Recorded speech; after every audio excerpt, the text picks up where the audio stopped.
আসসালামু আলাইকুম। আপনাদের রত্না আপু বন্ধুরা কেমন আছেন? এই যে আমি কড়াই বসায় দিয়েছিলাম, পেঁয়াজ কুচি সরিষার তেল দিয়ে দিয়েছি। আমি একটু সরিষার তেলটা গরম হয়ে গেছে, আমি বেলে মাছ পাক করবো, সমুদ্র বেলে মাছ। বন্ধুরা দেখতে থাকেন আমি কীভাবে সমুদ্র বেলে মাছটা পাক করছি।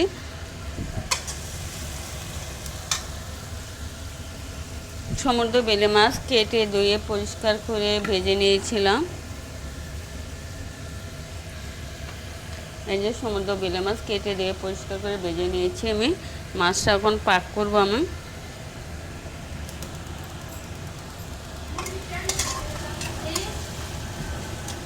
কড়াইয়ের মধ্যে একটা কড়াইটা বসায় দিয়েছিলাম, বসায় দিয়ে পেঁয়াজ কুচি দিয়ে দিয়েছি, সরিষার তেল অ্যাড করে দিয়েছিলাম। এই যে দেখেন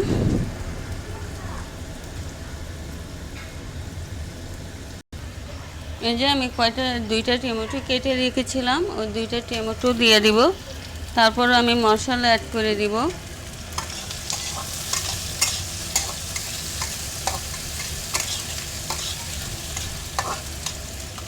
মশলা অ্যাড করে দিব এখন।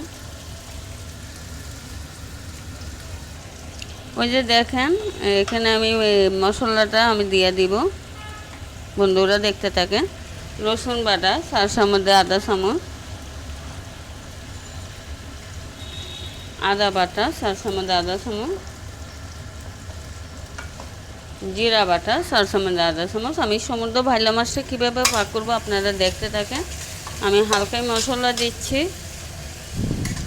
মশলাটা ভালো করে ভাজা ভাজা ভাজা করতে হবে, নাইলে কাঁচা গন্ধ করবে। এখন আমি পরিমাণ মতো লবণ, আধা চামচ মরিচের গুঁড়া,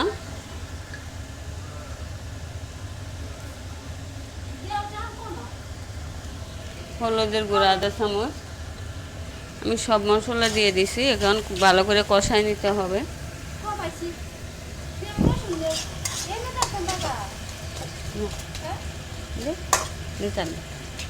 এই যে সব মশলা আমি কষায় নিব। এখন একটু পানি অ্যাড করে দিব।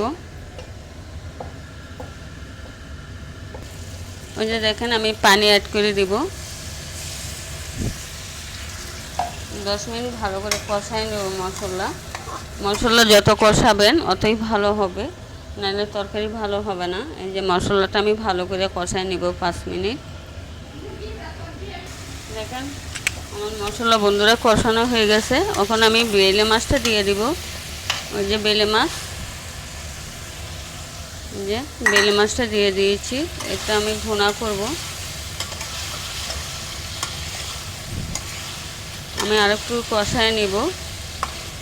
তারপরে কয়টা কাঁচামরিচ দিয়ে দিব। দেখেন আমার বেলে মাছটা ভুনা, সমুদ্র বেলে মাছ।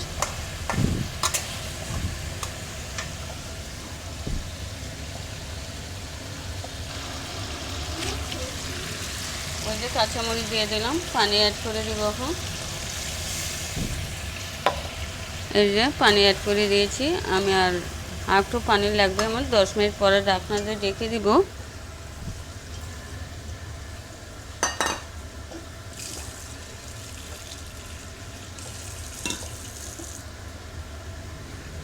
সামান্য পানি অ্যাড করে দিচ্ছি।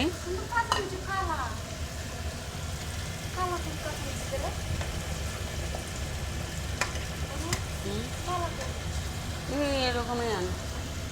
এই যে 10 মিনিট ঢাকনা দিয়ে রেখে দিব। দেখেন বন্ধুরা আমি 10 মিনিট ঢাকনা দিয়ে রেখে দিচ্ছি। এখন 10 মিনিট পরে আছে 10 দেখি আমার মাছটা কতটুকু হয়েছে দেখতে হবে। এই যে দেখেন কত সুন্দর কালার হয়েছে, আলহামদুলিল্লাহ। আমার বেলে মাছ, সমুদ্র বেলে মাছটা দেখেন আমি আর একটু ভাজা ভাজা করে নেব। আর একটু ঝোল শুকাইতে হবে। বেলে মাছে একদম ঝোল থাকা যায় না, একদম বোনা করে নিব মাছটাকে। আমি আরও 5 মিনিট ঢাকনা দিয়ে রেখে দিব।